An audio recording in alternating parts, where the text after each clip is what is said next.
Hello and welcome to this episode of Echoes of Malus. In our last episode, the four players fled from the capital city of Nocturne and crash landed in the middle of the desert.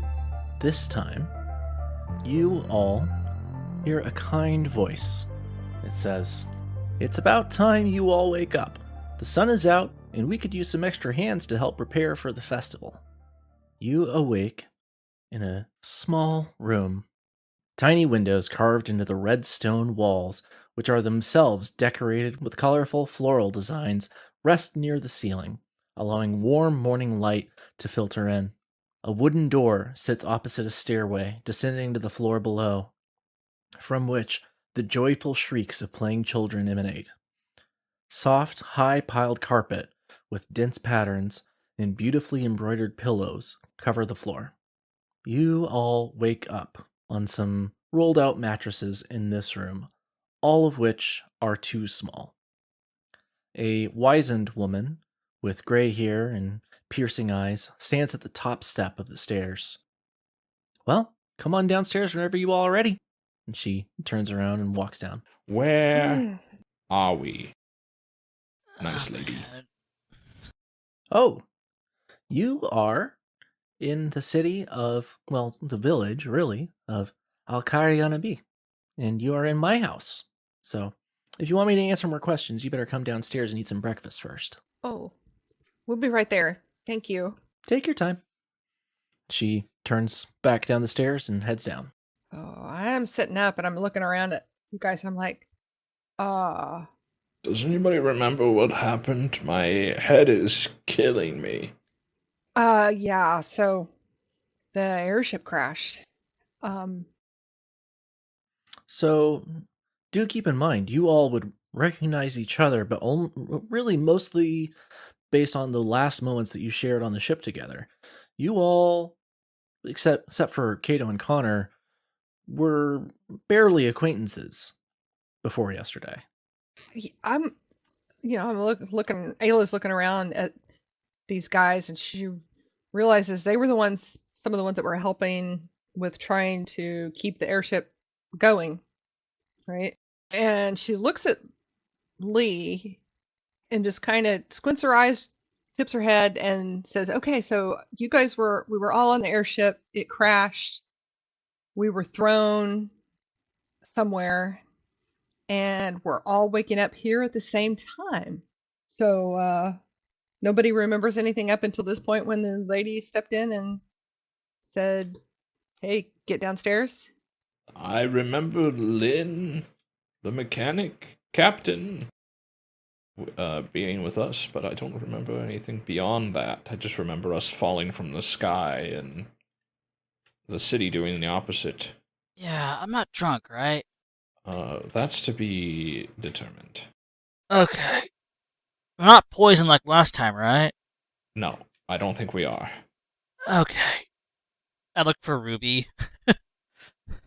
Trying to make sure she's okay. You reach back to your collar and you feel Ruby the snake nestled in there safely. You hear her voice in your head say, "Don't worry, I'm here." Okay. That's good. So you all get up and stretch a bit and then walk down the stairs.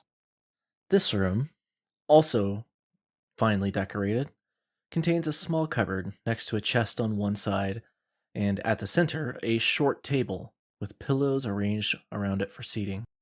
A small crew of 4 children run through the room, yelling and shouting at each other, and Suha snaps at them to go outside, and that little train of children run through the front door out into the street. As their screams trail off into the distance, a kind-looking older gentleman with a thick beard and balding head starts setting plates on the table of flaky flatbreads, eggs simmered in tomato sauce, which give off a strong smell of spices, small rounded bits of cheese made from yogurt, which are marinating in oil with purple olives, and a hearty-looking bowl of mashed beans topped with tomatoes and onions, which gives off the soft scent of lemons. Seated at the table is Lynn, the mechanic. She looks up at you with a blank face and a confused expression. Hello, all. I must say I appreciate you taking us in. Do any of you... you said where we are. Alcariana B? The older man finishes setting down plates and says, yes, Alcariana B. Please, have a seat. Your friend here, she seems a bit confused. You might want to tell her what's happened. And Lynn looks up at you innocently, but she seems cheerful. How well do we know Lynn, other than just being like the captain of the ship? I think you guys know her by reputation. Do you want to give me a history check? Sure. I'll do a history check. That is a nat 1. Nat 1, you know that she is the lead mechanic of the Empire, but that's it. What else did you guys get? 5. 5. About the same. I got a 17 plus 4, 21. Okay. So, Lee, you are a bit more intimately familiar with Lynn. You know that she has a stellar history as an APOC tech inventor. This is the woman who created the majority of the modern conveniences of the Empire, along with the war machine that it now has. She has developed everything from the Catalyst, which is a machine that channels refined apocrypha into magical effects in an open-ended way that other APOC tech does not. Most APOC tech does a thing specifically. So, for instance, an auto is a 4-wheeled vehicle with an engine that can take you from point A to point B. A catalyst is more artful. You can come up with your own effects to do with a catalyst. She also developed the largest catalyst in the world, the Cosmic Mold, which is a massive room-sized catalyst that was used to wipe the capital city of Tagma off of the map in a massive explosion. This woman's hands are, at the same time, responsible for saving the most lives and ending the most lives of anyone who has ever lived. I know this based on study and based on, observation, but I do think I feel like if I can see that everybody else is a little bit dumbfounded, I think I give them a really quick rundown. Lee is like, well, this is Lynn, the inventor of the airship we were on so Lynn. recently, and as a matter of fact, the inventor of most, if not all, of the APOC tech that has ever been created. Excuse me. I'm not feeling very well. She looks at you and with confusion says, I did what now? Okay. Are you sure this is her, buddy? Oh, without a doubt. Yes. This is definitely Lynn. Yeah. You saw her shouting orders before the ship came down, unless you are also suffering from some kind of amnesia. I'm sorry. I don't remember anything before this morning. Can we try to... I think Lee wants to try to jog her memory. I think he sits down and he does start eating, which is a little awkward. But I think in between bites, he kind of looks over at Lynn and is like, what do you I think know? Jafar ushers everyone to take a seat at the table and asks that you all begin to eat. So you ask Lynn this question, and she says, well, I know I'm in Al-Karyana B. Suha and Jafar here told me that the 5 of us crashed on the airship outside and they found us. But that's true. I mean, I remember the last thing I remember is we crashed, and I looked and I saw these three near me, and I saw you. Seems like you were talking to somebody, and then I blacked out. Well, that's strange, but I'm sorry. I don't know who that would be. Do you have memories of your childhood? No. No, I don't remember anything. Oh God. Did anyone see Norman before we crashed? As you say this, someone give me perception checks. Sure. I know that he wasn't on the ship when we took off. They were arguing about that earlier. I got a 19 plus 0. I got 10. Definitely didn't get that high. I got a 21. Lee and Aila, whenever the name of Norman is spoken, Suha and Jafar stiffen and look at each other. I'm gonna look at them and get ready to ask a question. But one of the things I want to know, they've told us the name of the town we're in. So Ayla's traveled a lot. Do I know what country we're in? Are we still in Nocturne? You can give me a history check. It's a 7. It's a 7. So I can attempt to give you a history check. This is not a... I mean, you're kind of mostly an expert in your home region. You are more traveled than your average bear, but this is still near what you hope is the beginning of your journey outside of Rimmel.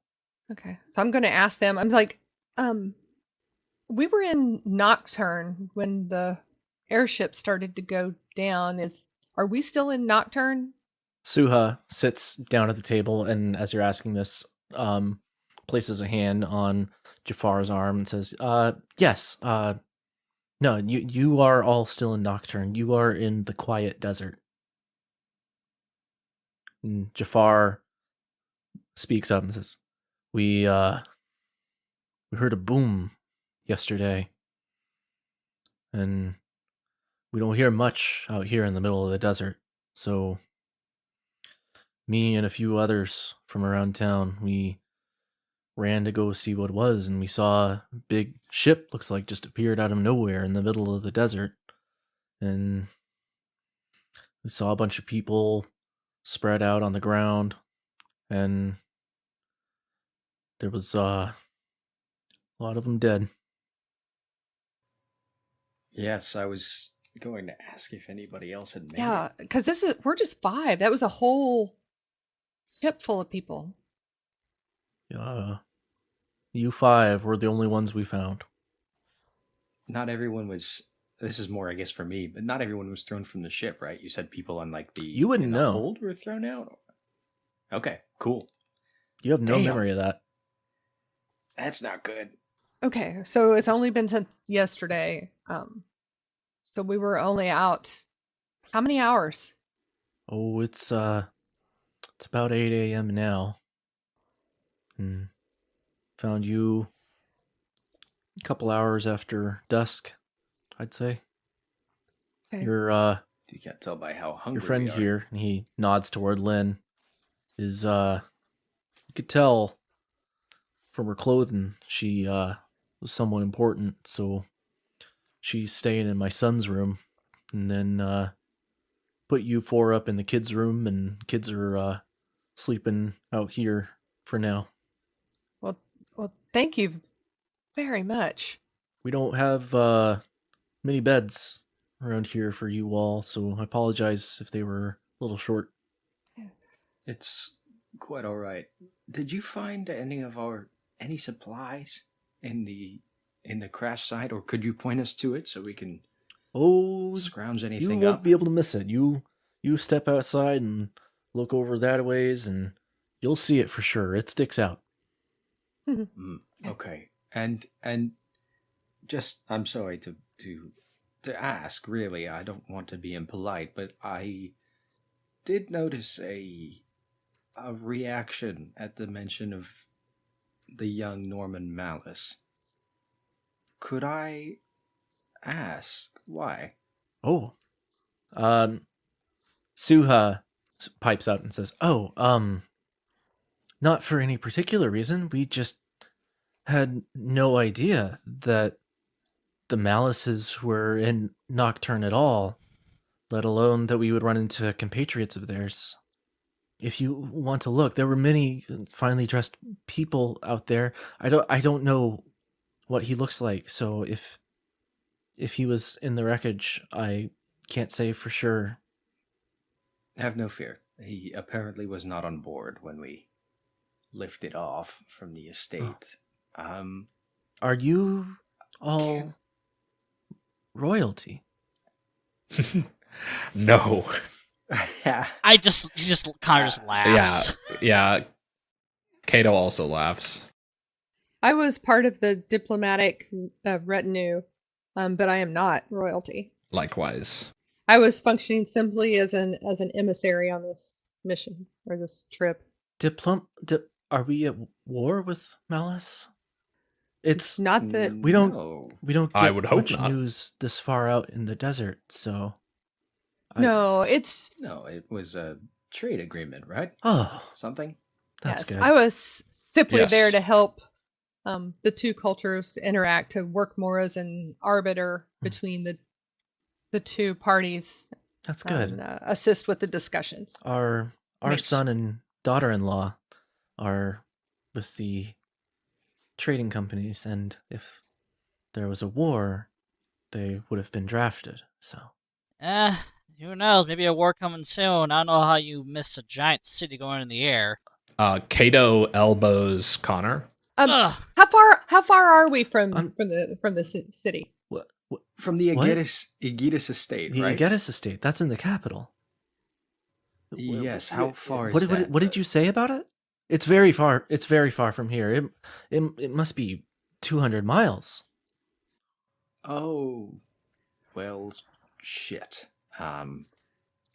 Okay. Well, I know that the Lord Agatus, the young Damien, he did not come with us. He was kept at his estate. At the very least, I guess he is safe. Who? Damien what? Damien, not important. Yeah. One of the young men from the House Agatus. Oh, Who are you, by the way? My name is Minos. I was also part of the diplomatic party. Oh, guys, hey, I see. you know, let's focus on eating and getting some health back, and showing some respect to our hosts. I believe you said something, ma'am, about a festival or something happening, and you might need some. oh, Did you say you needed some assistance with that? Yes. Or something? yes. So, tonight is our festival of thanks. At dusk, we'll gather near the spring and sing to our patron cleric. It's all right. We're not the emperor. Thank you. You can don't thank me. I've never met a noble before. I'm you're sorry. Hundreds of miles away. I'm sorry. No, I think Lee has explicitly not said he's a noble. He is not identifying himself as a noble right now. He He'll just still looks pull like that off one. with everybody Yeah, else. I was figuring he he looks looked like like one, one. 100%. Yeah.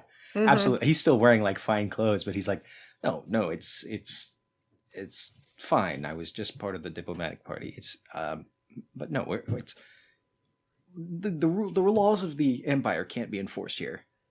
I noticed that you all were carrying weapons, and I don't want there to be a fight. I should say that first, but I'm afraid there may be some trouble. You see, there are a couple of traders who have been hanging out near where we're building the platform for the festival, and as you know, traders in Nocturne are quite often fearsome warriors. They haven't done anything, they haven't said anything, but they're just watching us build the platform, and I have a feeling that a local employee a man who lives here in town who works for the trading companies. His name is Nadim. I feel like he must be behind it. If you could speak to them, it's two women who are standing, who've been standing near the spring while we build the platform. If you could speak with them, figure out what they want. Oh, we could do that, and maybe I don't know, maybe after we eat, if you know, we want to go check out, see if we see anything at the site, or maybe I go talk to these people. But let's eat. Yes, please, eat all you want. There's plenty for everyone. Cool. I think Lee says, well, it sounds like we have much to be thankful for. So I think we would be happy to help facilitate your celebration. Even if we do not partake, we can have a chat with these two people, but we will want to definitely go look at the place where you found us. See if there's anything to be seen. Yes, well, the airship is, as I said, it's not far. It landed just outside the village. While Lee's still talking, Ayla's decided she's digging in, and is eating away. Yeah, Kato is just quietly eating as well. I will say that like Kato is kind of giving off an air of like he's eating ravenously, but he's kind of listening intently to the conversation, but hasn't really spoken up. Connor's a little suspicious. He's like, this is all turning out way too perfect. So he's just eating slowly, but he's like looking around the room like. Jafar speaks up. Oh, I should also tell you, it's not hopefully anything you'll have any trouble with, but I would just let you know that the vote is coming up soon. There's a referendum coming up, and not that it has anything to do with you all, just around political times, people get a little tense, you know. We citizens don't vote here in Nocturne, but people do have strong opinions, so just might want to avoid any conversations about that sort of thing. Politics in general. Just it probably won't be a problem, but thought you ought to know. Okay. We can avoid that. Aye, Captain. I tell you what, Lynn, do you want to come see the crash site with us? I was just getting ready to Maybe ask it the will same. jog your memory. Great idea. Yeah, I have no problem with that. Yes, I could join you. Good. Can I do something fun here? Yeah, go ahead. Can I make a deception check, and anybody who wants to make an inside check against me? Yeah, absolutely. That is a 23. Holy shit. All right, roll good, Anthony. Good luck to me. Let's see. Oh, 16 plus 7, 23. Meets it, beats it, though. A nat 1. Yeah, I have no idea. You're going to catch this. You're going to catch this. I have 22. Oh, hell yeah. So Kato's the only one that notices. I think when Lee invites Lynn to come check out the crash site, there is a moment of just the briefest little flash of unmitigated bloodlust.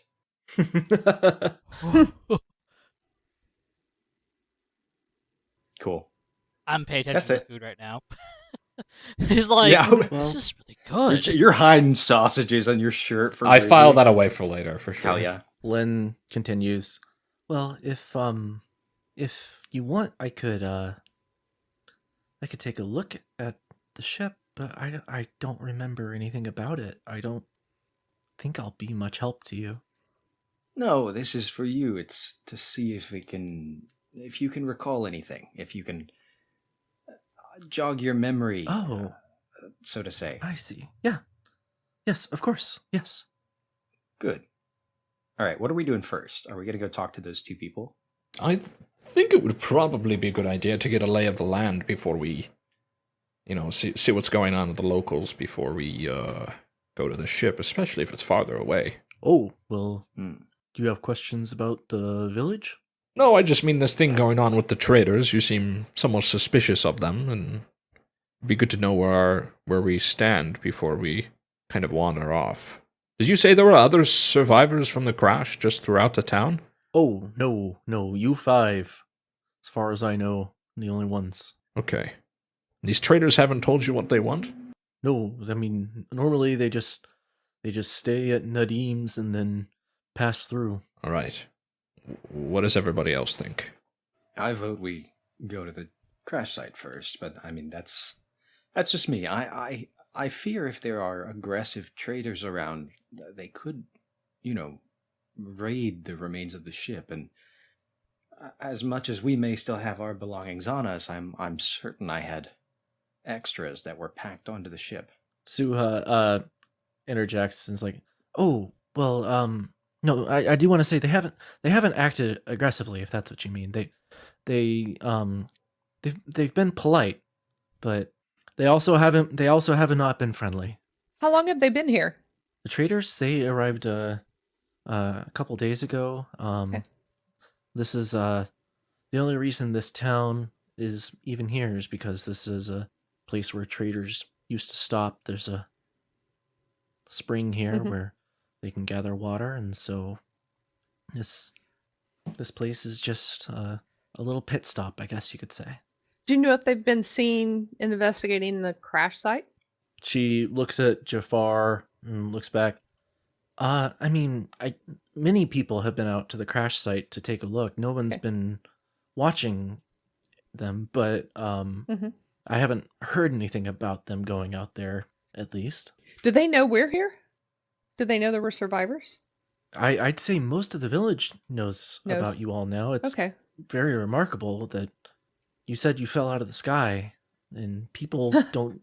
Yeah. People never just show up around here, if you know what I Yeah, mean. I'll give you No that. one ends up in Alkar by accident. Do you see Atromos around often? Now it is blatant fear whenever you utter that name. And she's Oh, like, good. "Oh, please, don't use that name in this house if you don't mind." What's the problem with that name? It's the giant cleric, the giant spirit that took the ship down. Some think it's a superstition, but many believe that if you speak his name, that he will attack. And while it never has attacked Alkar B, we are somewhat vulnerable. Yes. Yeah, it's not exactly a defensible position your village is in. Well, noted. I will do my best not to repeat it. These stone houses do offer us some degree of protection. Thanks, Enkomeda. Is it seen around here often? Not often, but it tours all over Nocturne, so it has been seen, yes. Okay, I was going to ask if it's known to take airships out of the sky, but that seems a foolish question, as I think that's the only airship that ever has and ever will exist. Airship. Yeah, not important. It's a good word. Okay, let's go take a walk. Oh, yes. Just leave your plates on the table. I'll clean them up for you. Thank you very much. Can I leave a gold on the table? Yeah. Cool. I look over like a whole gold. It's a lot of money. Now they're really going to think he's a It's nobody. it's not an exaggeration to say that you saved our lives, so I do appreciate it. Oh, dear, you do not have to do that. That is okay. This is... please, let me just do this. It is fine. I insist. Well... Kato hides a silver under his plate. There you go. Like a tip at a bar. That's very kind of you. You're a good young man. You know that? She reaches out to pinch your cheek, stops herself, and it's like, puts her hand back. I thank you. You remind me a bit of my son. He has beautiful blonde hair, just like yours. Interesting. We'll be going now. Anything else before you step outside? Kato just sort of tips his head at them as they leave. Lynn, are you coming with us? I'm sorry. I was lost in a different world for a moment there. Yes, I'll join you. She feebly, shakily places her hand on the table and lifts herself up and stumbles toward the front door and turns to you, Kato, and says, young man, if you don't mind, could you help me walk around? Is Lynn old? Give me an insight check. I was just also going to ask, can I tell if this is an act? Because I feel like Kato would be pretty suspicious. That's good, actually. Mhm. That's what we'll figure out with the insight check. I'll say ahead of time that she was not behaving this way last night. She does have gray hair. She does have wrinkles. If you would estimate, probably 60-ish. Okay. but- So I am a young man to her. Yeah. Can I make this check Okay, as well? alright. Yeah. I got a I'll 15 also plus just 1, check. 16. It just seems odd. Wow, that was bad. I got an 8. I got a 21. Damn. Beth over here with the great rolls. Good insight. Lee, you don't get any hint of her being dishonest with you. Aila, you get a deep sense of sincerity from her. Kind of almost surprises me because after I realized who she was and was sitting there and thinking about that she was the last person I saw and I heard her speaking to something, I didn't have the feeling that this was that the conversation was positive, that there was something. Ayla's thinking this in her head. Okay, so you still haven't told anyone about what you saw, right? No, I just said that I saw her speaking to somebody and then I passed out. But in my head, I'm thinking it didn't have a negative. It had a negative energy. There was something about the conversation that felt negative to me. So now I'm Yeah. Lee asks everyone collectively as they're kind of walking out the door, like, do any of you know, and I cannot remember the name of the illness you get from interacting with Apocrypha. Do any of you know if amnesia is a symptom? You guys can give me medicine checks if you want. I got a 5, so I don't know. Yeah, I got a 3. Even worse. 15. I got a nat 20. Damn! Okay, so 22 with the bonus. Kato, on a nat 20, you know that carcinoplacis is the disease that Lee is referring to right now. It can result in a lot of different effects, especially depending on which part of the body it has affected. Carcinoplacis is a exposure disease, but from repeated exposure to Apocrypha or its refined byproducts, the body, it is believed, becomes corrupted by it. And so amnesia would be something you would expect if her brain was affected by carcinoplacis. But we had no signs of this while on the ship with her, right? This is all sort of brand new. She seems markedly different from yesterday. Okay. And on a nat 20, I'll also say the symptoms of carcinoplacis are not always gradual, but it would be strange for someone to be perfectly healthy one day and then feeble the next if it were carcinoplacis. It does seem strange if her amnesia is the result of it. It usually doesn't take this long to be onset, but it is possible it is caused by that. But yes, Lynn, I can help you walk. Does she have Well, any thank you. You're other kind. symptoms? What did you get on your medicine check? I got a 5. I don't fucking Okay. know. I'm more asking since Kato's I guess, yeah, knowledgeable. if you're asking on behalf of Kato. Yeah. Yeah, I was also about to ask, are you feeling well other than the amnesia? Oh. Any other symptoms? I feel fine. I don't feel ill or anything. Just old lady like me. It's hard to get around. I think Lee turns to, like, Connor. He just turns to whoever's closest to him and says, how is it that the foremost scientist working on APOC tech doesn't have any symptoms of a disease only known to be contracted by prolonged exposure to APOC tech? Well, if maybe she just knows a trick. She's been working on it forever, right? Strange. Yeah, I think it's strange, but I don't work on APOC tech. I work on ships. And that's not the kind of ship I've been on, so I have no idea. Suha speaks up and says, I mean, my father smoked hookah every day of his life, and he lived to the ripe age of 92 and never showed any illness with that. You know, these things are strange sometimes. This guy may have something to do that, same thing. So the time these guys have all been kind of talking about this and talking to Lynn, I know it's not been terribly long, but Ayla's been over there just very energetically helping clear the table. Suha turns around and sees that you've cleared the table and is like, well, you don't have to do that. Come on, let me take care of you, please. Here, hand me those. And she forcibly tries to take the plates out of your hand. Thank you very much. I just figured I could do a little bit to help. No, it's okay. Very much appreciate you. And then she turns to Jafar and hands them to him and says, all right, can you do these, please? He says, yep, no problem. And stands up from the table and goes to wash them. I think... Well, guys, should we go? Yeah.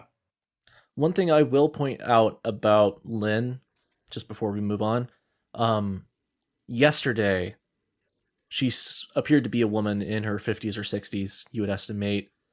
Today, it's as if she has aged 10 or 20 years. And you think, looking at her, if her amnesia is authentic, she might not know how old she actually is right now. Okay. Are we headed to the wreck first? Or do we want to go talk to these two people? I would say maybe we talk to the people to see what they want. Lynn speaks up and says, oh, well, did you need me for that? I don't know if I can even do anything to help you with that. Travel with us. Guys, what would you think, if the traders have been there for a bit, maybe we should go to the shipwreck first and just see if they happen to show up? I think the shipwreck's great, but looks like Kato. What do you want to do, boss? I'm fine with the shipwreck. If there are people there that need help. It has been a few days, hasn't it? Just yesterday. 9 a day. Yeah. Well, let's check for survivors. That is probably a little more pressing. I don't feel confident about the possibility, but I do want to see if there's any useful detritus, maybe. I mean, we're going to have to get home somehow. It would be nice to have supplies. Oh, what was the thing that you said that it's like an item that affects her? What's it called again? A sickness. But caused by what again? Apocrypha. It's the fuel that all Apoctech runs on. What does that look like? So we go in there. I don't want to make sure I don't touch it. Oh, good point. I mean, Jake, do you want to field this one? What does Apocrypha actually look like? Apocrypha is a gas. It is milky white and obviously, if in the open air, will just disperse. Although it does tend to be pretty dense, so it will hang near the ground and not immediately disperse up into the air. That being said, it's unlikely, unless they were trafficking it, it's unlikely that there's any raw Apocrypha on the airship. More likely, there is Cryphazine. Cryphazine is a byproduct of Apocrypha refinement. It is the standard fuel across all of the world. What does Cryphazine look like? It's an iridescent white liquid. Okay, cool. I communicate all that. All right, let's do this. We go. Suha and Jafar, thank you again. No worries. You're welcome here anytime. As long as we got room for you. You all step through the front door out into the street. A warm wind sweeps over the sun-baked hamlet of Alkar Yanabi. In the far distance, across the desert, a spire juts toward the sky. Opposite it, Still across the desert, but much closer, a massive pyramid towers over a small oasis. Without warning, and with its origin hidden by the dilapidated red clay houses of the village, a spout of hot water bursts high into the air near you, spreading mist which coats your skin and cools you down. Down this road, several houses still stand, showing obvious signs of repair, and beyond them, a deflated airship rests, careening to one side.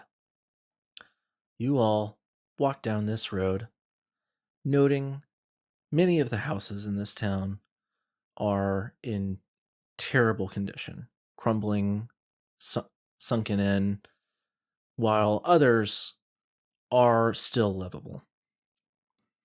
You reach the end of the road and walk out a short distance across the desert to where the airship rests. It towers into the sky, resting on its hull, which was never meant to sit on land. As you approach the airship, you see corpses littered across the ground, debris from the airship, and drying blood caked into the sand. Lynn examines it and looks up at you, Kato, and says, "Well, this looks really bad." I will say so. You were the pilot of this ship. You don't remember? "I did this?" And she looks out across the field of dead bodies. No, you didn't do it personally. A giant snake in the sky did. You were trying to save us. Oh. I'm stepping over there. Ayla's stepping over to just kind of help comfort her a little bit while she's having this reaction. She closes her eyes and shakes her head a little bit and then looks to the ship and says, "So this is something I built?" I believe so. Yeah. Yes, one of many.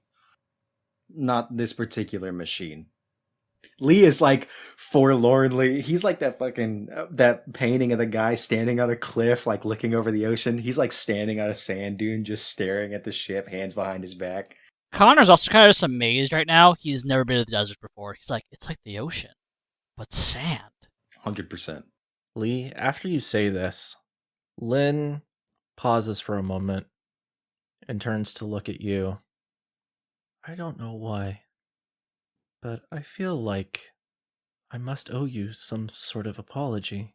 Do you know, that would mean something if you had any memory at all. I think Lee, at this point,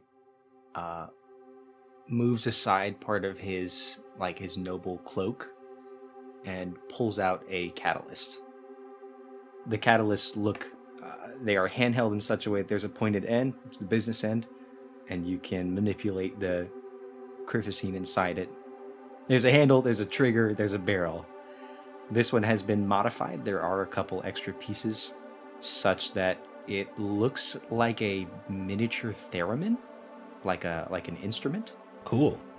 I think he turns around to look at Lynn. He says, "You don't remember.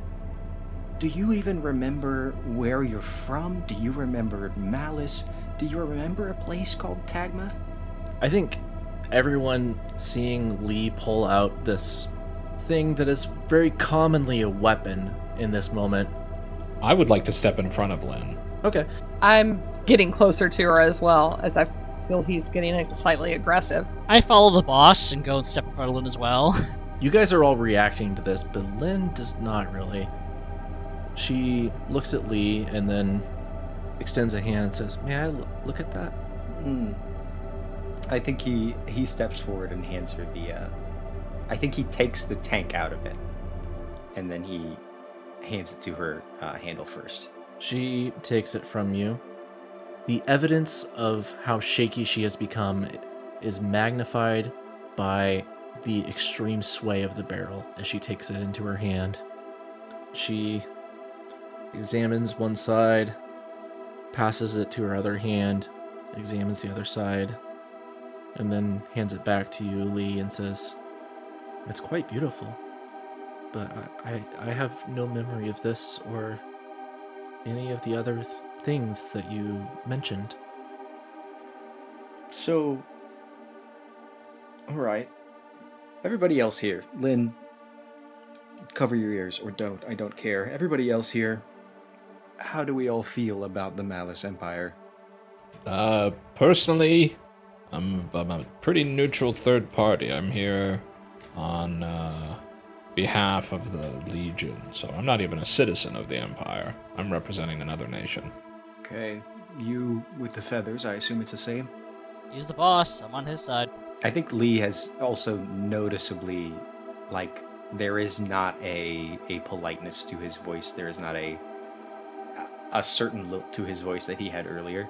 So it's you can kind of tell that he was putting on ears. I think he turns to Aila last and he says, I know you. Where do I know you from? I know you. It was Kakafloga. There was a barn. It was. You're right. Yes. When I first saw you, I thought there's something about him. But then the more I was around you, I began to realize what it was. We helped get rid of a barn full of Kakafloga. Yes. And took him down the road. Your allegiance Kako- to the What? Empire. I'm sorry. Lynn, don't talk right now. I have allegiance to my monastery. That's my only allegiance. Okay. I work for others. My allegiance lies strictly with my home. I would say the same. The way I see it, we all need to get out of here safely, and we have with us a decrepit war criminal who will What? be more baggage than help along the way. What? If War all of criminal? you wanted to stay here, Lynn, stop talking. Give me an intimidation check. 13? I don't think that she, in her current state, has any real fortitude to stand up to that sort of talking. She immediately shrinks away from you, finally recognizing the danger you potentially pose to her. I think I also... I've been standing next to her this whole time. She handed me the catalyst. I kind of like... I'm turning and pacing a little bit, but you do see me load the cartridge back into the catalyst. So, why don't the three of you stay here for 20 seconds, and Lynn and I will go over a hill, and I will come back, and we will travel home. No. And I stepped directly between Lee and Lynn. I said, no. Why? What good is going to come from this? What good is going to come from it? Other than, it sounds like you obviously have some hard feelings toward her, Do you have which I am not saying. any I am idea not what she's saying they done? are not well founded. I do understand what she's made. What I'm saying is, in the condition she's in, she has absolutely zero recollection of that. I understand that that doesn't negate any action she may have had previously. I'm asking you what you think this is going to do for you. This isn't going to change anything that happened in the past. It's going to give you a moment, possibly a moment, a very brief moment of feeling like you've had some justice.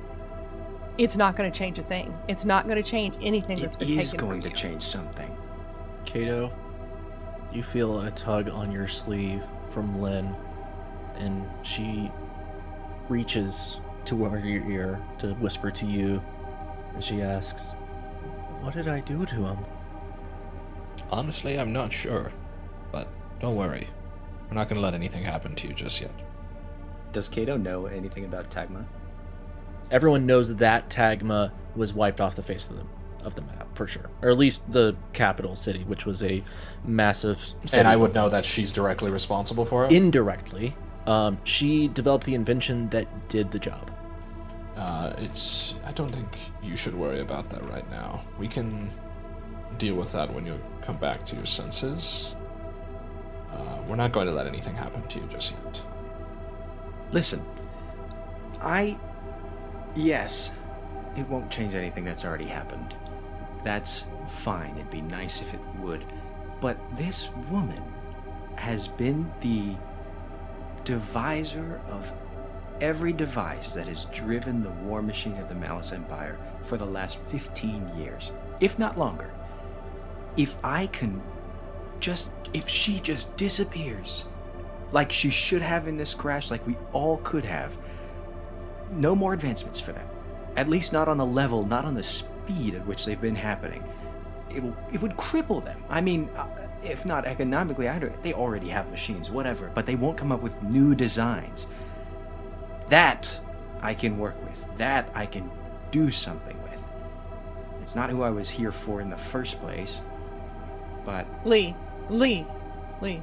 you know that she wasn't there was someone before her. Yeah, there was right? someone before her. I know about There him. was before her. And there's going to be somebody after her. What did he make, autos? Does anyone want to give me a history check? Yeah.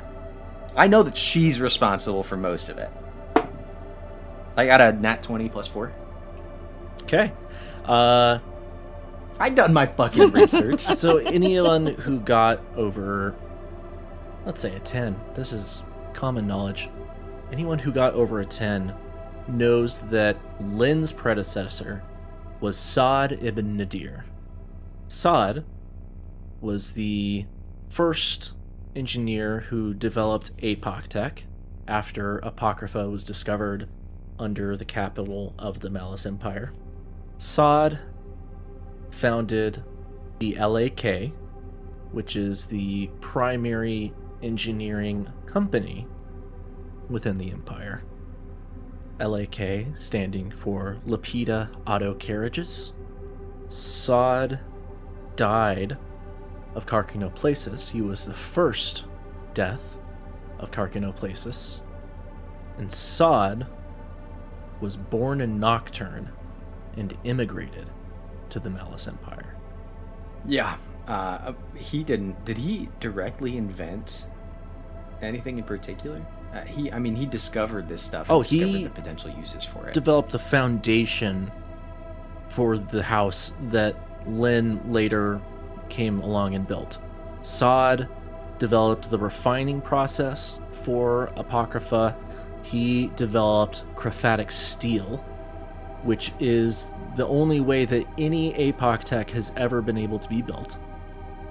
And he developed the auto carriage and a few other smaller things. But without Engineer Saad, there would be no Lynn the mechanic. Yeah. I think Lee is just waving this off as Aila's talking to him. He's like, yeah, the guy before her, refined oil? Sure, there will be someone after her, but she's a prodigy. She's a freak. Are you going to continuously kill everyone who's after her then? Maybe I will, Are they the same people that made that in your hand? if I have to. It's a bit hypocritical. You think your violence will solve past violence? And you think about what the Malus Empire has created, what she's created, regardless of war machines. You can't say, think of what they've created, and then drop the war machines as though that makes any goddamn sense. Lynn speaks up. Well, it sounds like if all of this is true, and the way you're talking, it must be true. It sounds like I would have a major price to pay. She steps forward past you, Kato, and Aila, who are standing between her and Lee. She steps past you up to Lee and places a hand on your catalyst and directs it toward her heart. She says, I give you permission. If this is what you want. So, here's the thing. This would mean a lot more to me if you remembered anything. So I'm going to tell you, briefly, one thing that you're guilty of. There was a city built around a ziggurat in a country called Tagma. The city was called Eklaneos. It was the home of everyone I have ever known. And you built a weapon that took the whole city off the map. All that's left is ruins. I think Lee takes his stupid wig off at this point, just throws it in the sand. He's now, his makeup is getting smeared through tears. How's it gonna Kato be like, what do we do here? We actually gotta let this guy kill this person? Like, legitly? Yeah, I think Lee turns to everybody else and he's like, and now you have lost your memory, which would to some apparently absolve you of your sins of one. This is one of the many, many things that you have facilitated. No one is claiming that she's absolved of her sins. I'm just as... No, but none of you have the stomach to kill someone. I have in the front of stomach to make sure that she goes to a proper trial and other people can receive the catharsis a proper trial in the Malus Empire for her being prosecuted. This was 5 years ago. Len places a hand on your chest, Kato. She turns back to you and smiles and says, I have a feeling if he wants to do this, everything will be okay. It sounds to me like she's already had it. She doesn't remember anything. Don't give her the easy way out. I want to ask one thing, though, before you really think about it. The man who built ships at the high seas, and all his ships he ever designed were used for trade, for good, but those same ships were used for piracy, which killed thousands of people. Would you kill that man? For the good and the bad. That is what she has done. Yes, awful, but would you do the same? Name one thing. Name one good thing that Cosmic Mold has ever done. Connor, It's a false equivalency. She's created Aila, so many other inventions. give me a history check. She's created so many things that have bettered other people's lives. We're gonna call it a DC 15. It's not gonna be easy. I hope you fucking fail this check. Yeah, God forbid. Come on, when you do anything. make it. Make it. So it's 15 on the die. Ooh. 15 on the die, 0 intelligence. Straight up 15. No fucking way. The cosmic mold, along with destroying the Eklaneos, was also a key element in the development of medication, which is a variety of treatments that are derived from Apocrypha to end so many diseases that have claimed lives over history. Lee. Mm. We know it was that the cosmic mold was a very horrible thing. But some of the other things that she has been also responsible for, one of the big ones is just medication. And medication is spread across this world and saved countless millions people. Chances are medication has actually probably saved more people than the cosmic mold killed. That doesn't make the cosmic mold right. But there's always two sides, and you have to. She didn't. I don't know. She didn't pull the trigger? Something about it makes she didn't have any choice in how that device was used. You don't know that. Neither do you. She didn't have to build it. How do you know that? And what do you know what the purpose was that she built it for? Evidently, it was built as a weapon.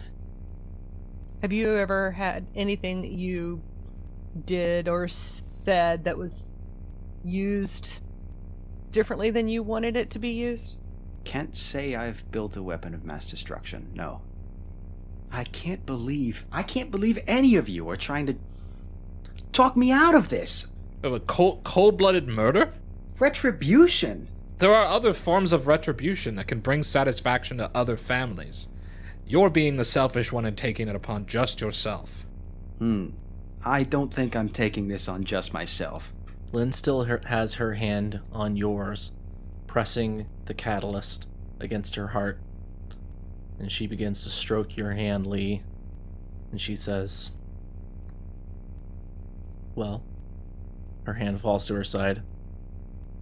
Lee, like, violently pulls away from her. With the catalyst? Oh, yeah, I'm still pointing it at her, but I just back up a couple feet. What I'll say is, the things I've built are built. And killing me now won't stop me from building them. And at my age, I can't imagine I will be building many more. So, if you kill me, it may not do any good for the world. But I don't think it will do any bad either. So, the question then is, will it do any good or bad for you? Fuck! Lee turns around and just starts walking in circles. Fuck all of you. I will literally never have an opportunity this golden to take out anyone so tightly connected with the Malus Empire. Ever. She could have pulled the trigger, and now none of us will ever know because she just so happened to lose her memory in a crash. Damn it! He falls to his knees and just starts punching the sand. So, remember, it's the Malus Empire. It's not the Lin Empire. Oh, it's the Malus Empire. Yeah, as though they could have gotten anywhere close to where they are without her, without Sod. Just don't. Just get her out of here. We're not taking her with us, right? Do you guys want to stay and sort through things, and I will walk her back to the house. I have a feeling our hosts might allow her to stay there. Why don't we try to find the person who pulled the trigger? And then we know for sure. That would be nice, wouldn't it? And then you know you're making the right choice. You know, if I take you up on this, I'm not hesitating next time. If that's the way it's got to be. Fine. Lee holsters the catalyst. He gets up and wipes off his face. He now has no makeup on. He has no wig on. He has, his tan skin is exposed. He's got a shaved bald head. What do you do with the catalyst? It's tucked away in my coat. I'm going to walk her back. You guys see if you can find anything useful here. And then let's go talk to those Can we make raiders. Perception checks? Just see if we can find anything useful. Yeah, give me Or investigation or something. as you search through the ship. And I think I'm taking Lynn back. Sure. So I'm not rolling. I guess I'll help him to give advantage. I got 11 plus 3 for... do you want me to... Okay, I gotcha. The next one was 5 plus 3, so I'm going to take the 11. Total of 14. Lee starts half-heartedly, like, digging through the sand. Okay. He's just checking. Kato, the did bodies. you roll too? I did, but it's like less than 10. Okay. Yeah, it's a 7. All right. This wreckage would take weeks, if not months, to properly pick through.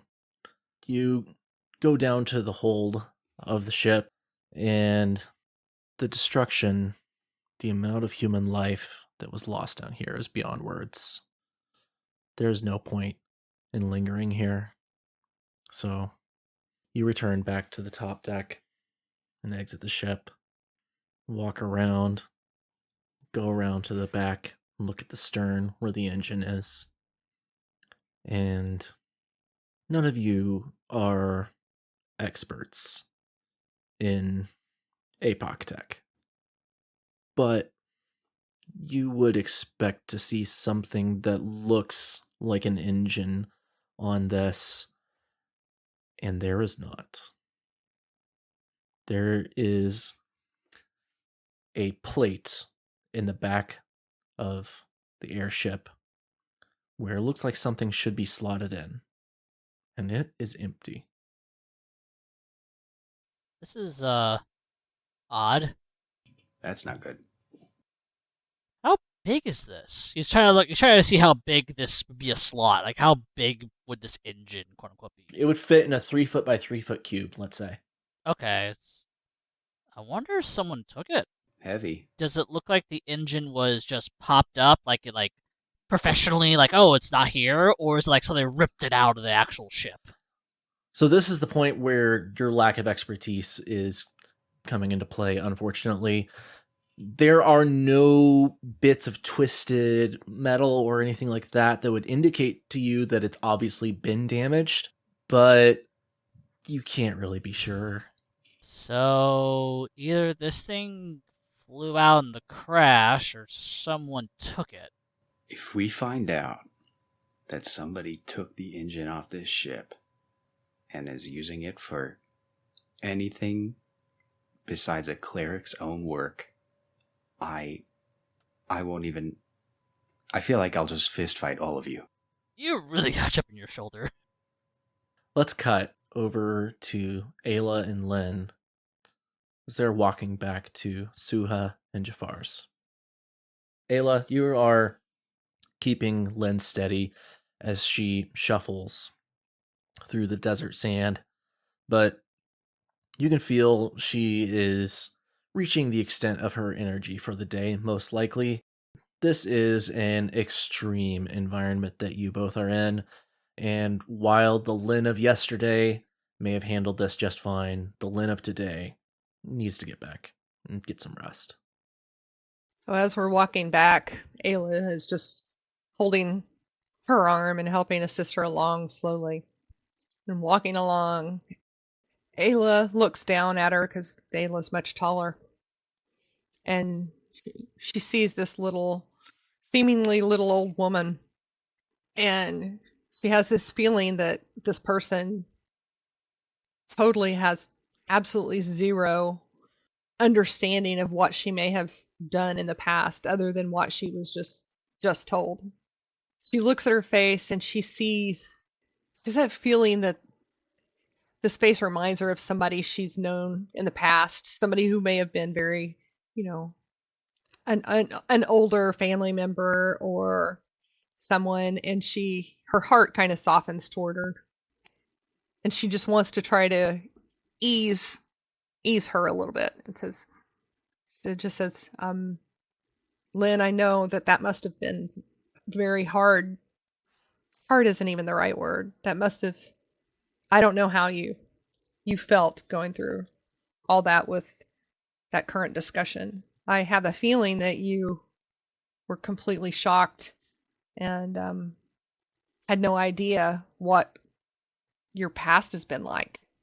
I don't know. I don't have anything to compare it to, but not knowing anything, I think might have made it a little easier. Because everything that you all have told me has been a shock. Yes, and I can see how that is. The part that's so difficult to figure out, though, is how yesterday you were this, you seemed younger. You were very vibrant, and you could see the wheels in your head just spinning as you were trying to run this airship and trying to keep it aloft. And you're so different today. It's seems like you've aged significantly just overnight. I know I know from things I've heard about you that you're a brilliant intellect, and you certainly seem to be a very sharp wit yesterday. You don't have any inclination or any feeling about anything that happened to you prior to yesterday? Lynn looks out to the horizon. She looks at the spire. She looks at the pyramid. She looks at the airship. And then she looks back at you. She says, I wish I had something more I could tell you. But all I have is this feeling that there was something there, and it's gone now. I don't know if I'll ever find it again. And you may not. And Aila kind of just pats her on the arm and continues to walk along.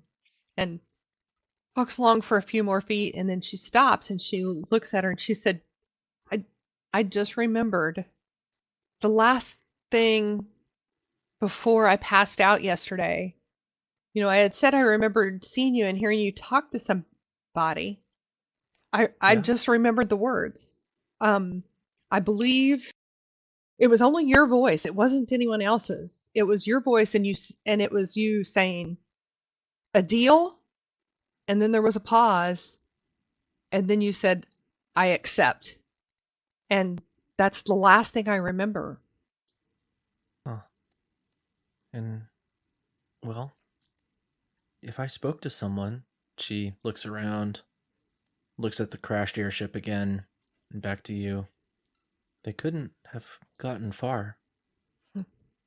You know, that's probably right. Let's get you back to the house. We're really close. It's just right here. And that's where we'll end our session. Session 2, Lee already threatens to murder. I know, he's gonna kill all of us. Session Are you 2. kidding me? Session 2. Lee kills an old woman. Oh, Yeah. He killed an old, hobbly young woman. Giving her amnesia, literally masterstroke. Ah. You could not have. There was no other way you would have been able to prevent me from killing her. That's insane. You guys did a That's genuinely great job. insane. Right, and I didn't know, Jake. I, asked if you were going to let him have a chat. I didn't know if you had thought about, or the plan was to let them chat on the way back. But I really wanted to be able to bring that memory back.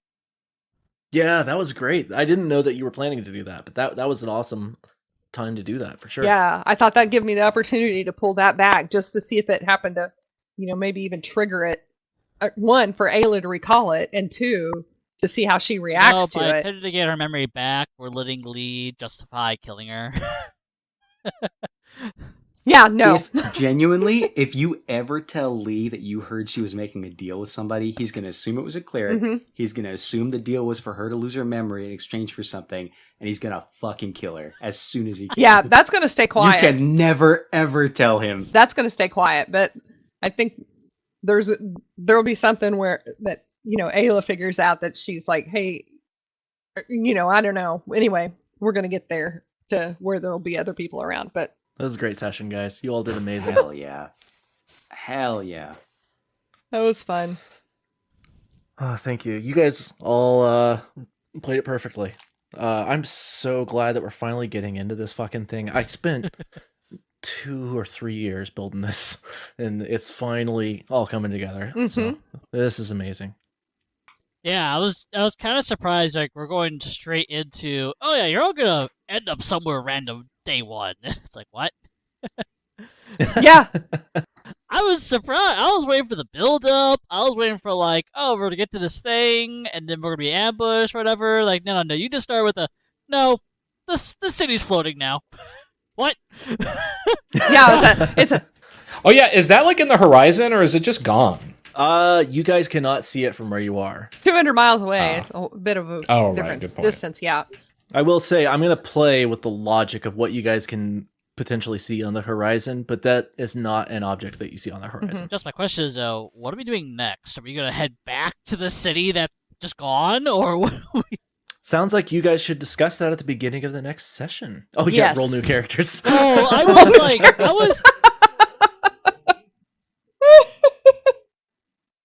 was waiting for that. Like, I was waiting for somebody to you know what? I'm gonna try to find the prince, and like the character just dies. Cool, you lost the first character in the game. Good game.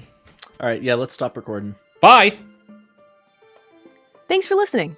Echoes of Malus is created and DM'd by Jake Parsley. Connor is played by Justin White. Lee is played by Anthony Mott.